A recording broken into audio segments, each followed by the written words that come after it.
Well, hello there guys, and welcome back to the channel. So, there is a new leak, because as many of you know, there is such a thing as an International Women's Day.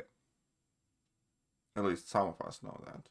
Some of us need to be constantly reminded, and some of us will say we know about it and then remember it about the day before and rush to the flower store and find some other gift. But who knows? Either way, it turns out Kabam has not forgotten. This year, anyways. Therefore, there will be a selector in honor of March 8th.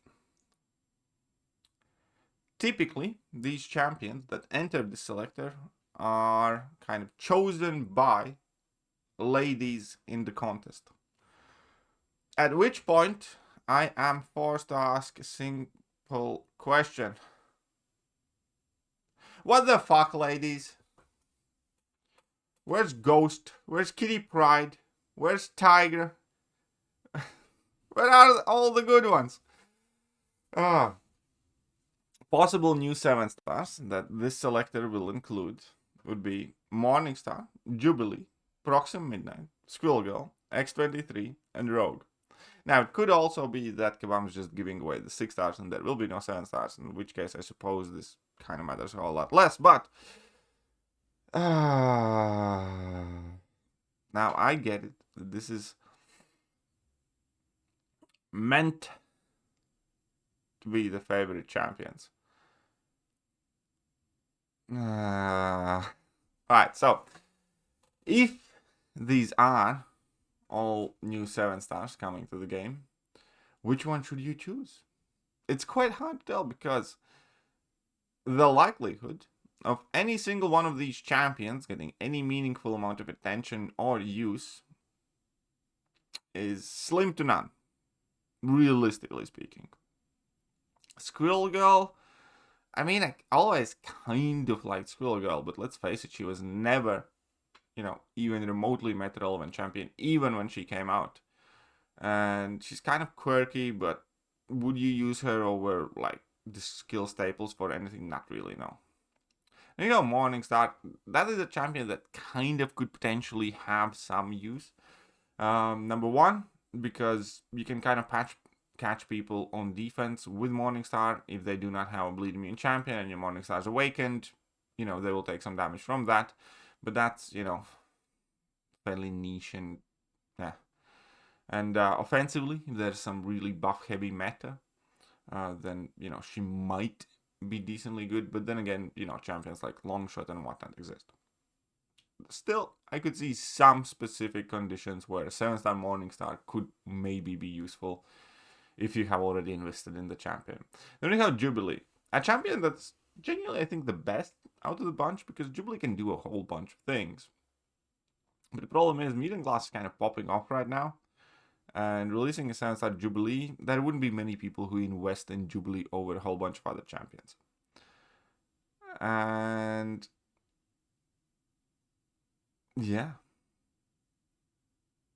just kind of like, I really wanted Jubilee to be added to the game before she was, and as soon as she got added in the game, I immediately regretted that, because she, upon even release, she was like, eh.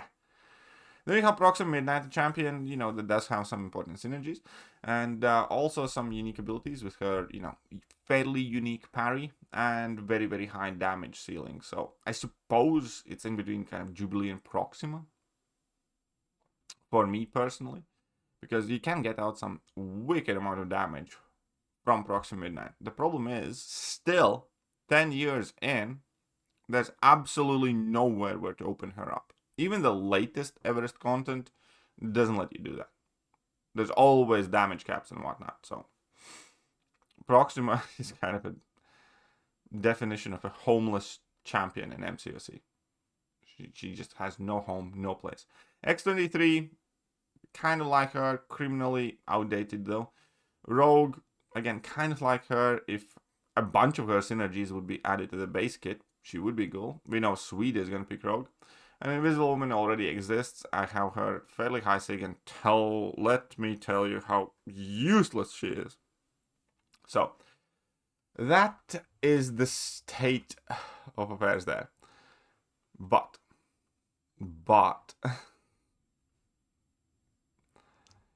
really then, do we have Saizamiki Romance?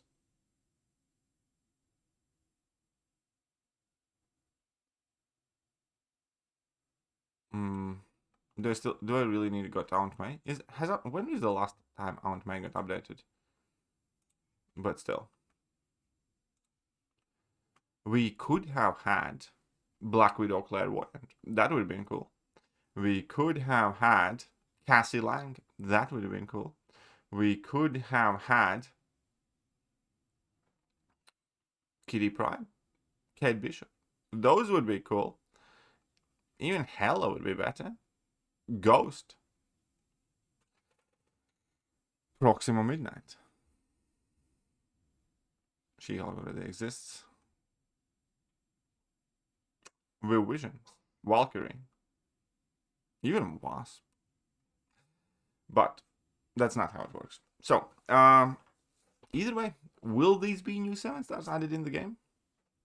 Or will those be just 6 stars that we are able to collect? But I'll be absolutely honest. And this isn't meant to be as in like any commentary to anybody's personal choices. Because I do think that there was like some sort of blacklist of champions that pretty much included all the champions that I just listed. I think it's more so Kabam that wouldn't allow you to add Tigra and Ghost and Kitty Pryde and Kate Bishop and Cassie Lang and Will Vision and Valkyrie and so on and so forth. Which is quite unfortunate. You know, this could have been incredibly hype. At this point, seeing the champions in there, you know, I'm sure there's going to be a way to earn like one of these selectors or something. But if it's in any way, shape, or form connected towards money, I wouldn't pay $10 for it. Like, Kabam often sell these selectors in like Odin packs and stuff like that, but yeah, it's, and without trying to sound like an absolute negative Nancy at the moment, I do not think a single one of those champions has any meaning to me in this game at all.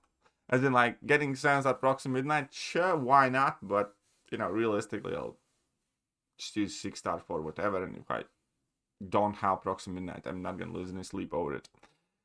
So, who knows? Let me know what you think, though, about the choices. Which one would you pick? And what do you think is gonna happen? Will this be a 7-star selector, or is it gonna be something else? But meanwhile, I'm gonna catch you guys soon. Bye-bye. Hello there, guys, and welcome back to the channel. So we have all the information about the